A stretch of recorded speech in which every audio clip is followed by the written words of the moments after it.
반갑습니다. 네. 자, 지난주에 이어서 오늘 상사학의 두 번째 강의를 시작하겠습니다. 오늘 주제는 상사가 나를 모욕하지 못하게 하는 법. 최소 기준이 도대체 어디쯤 있을까?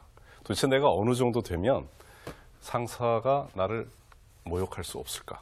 이게 이제 굉장히 중요해요. 그러니까 어떻게 보면 너무 만만하게 보여서 다른 사람은 그냥 두는데 나만 찍어가지고 그렇게 모욕을 하는 경우도 있는 것 같고 여러 가지 이제 이 상처와 이 괴로움이 많은데 도대체 어떤 태도 그리고 내가 어느 정도 가 있으면 내 위에 어떤 상사가 오더라도 나를 모욕하거나 이러진 말아야 되겠는데 어떻게 그 기준을 채워줄 수 있을까? 이게 이제 오늘의 주제라고 이해하시면 좋을 것 같아요. 우선 기본적으로 직장 생활을 하면서 상사가 싫어할 수 있는 유형에 속하면 일을 잘해도 곤란하세요. 그리고 상사뿐만 아니라 이런 유형에 좀 속하게 되면 동료들하고도 같이 지내기가 어려우세요. 그렇다고 해서 이 유형이 매우 지키기 어려운 게 아닙니다. 근데 한번 들어보시면 그런 사람은 나라도 싫어하겠어. 이런 경우 있어요. 그런 경우는 우리가 속아서는 안 되는 것이죠. 그러니까 예를 들면 상사가 뭔가 잘 해줬는데 거기에 대해서 너무 잘 잊어먹는 거예요. 뭐 당연한 것처럼 생각한다는 거예요. 그렇게 되면 해주기 싫겠죠.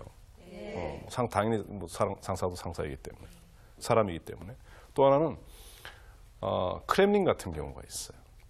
그러니까 이 사람이 뭘 좋아하는지 전혀 몰라. 아무 생각이 없어. 속에 무슨 생각을 하고 있는지 내가 이해할 수 없다는 거예요.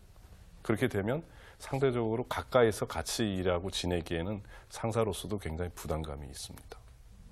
그러지 말라는 거예요. 그다음에 또 하나는 이간질. 이거 굉장히 안 좋죠. 네. 앞에서 이야기한 거하고 뒤에서 얘기한 거가 다를 수 있다. 종종 우리는 야 그게 너무나 인간적인 일 아니냐.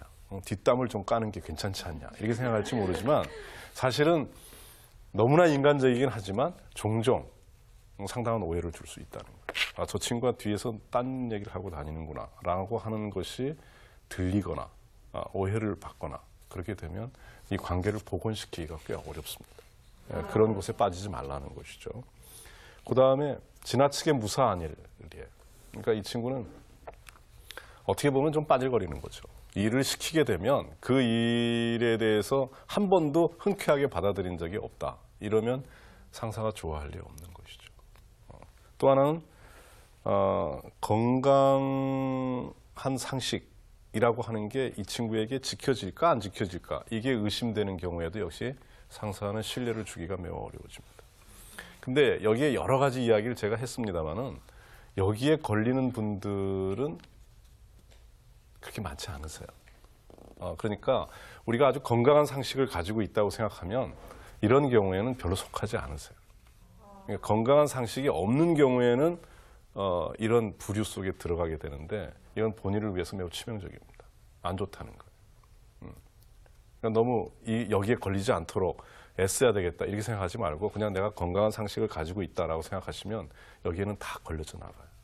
그럴 수밖에 없죠. 지금 보시면 알겠지만 배은망덕 이거 우리 건강한 상식을 갖고 있는 사람이 이거 안 합니다.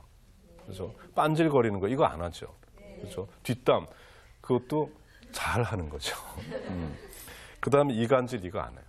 그렇죠? 그리고 뭐 특별히 근무 불량을 한다거나 이런 것도 우리가 상식이 있다면 하지 않는 일들입니다. 그러니까 어려운 일들은 아닌데 그러나 이 속에 들어가게 되면 좋게 봐줄 수 없는 요건들이라는 겁니다. 이게 잘 되면 그 다음부터는 이제 적절한 형태의 관계를 유지해 가기 위해서 우리가 애를 좀 쓸 필요가 있는 거죠. 첫 번째 하나는 상사와 나 사이에 표현이 가지고 있는 그 속을 들여다볼 필요가 있으세요. 그러니까 무슨 소린가 하니 표현하는 거하고 속마음이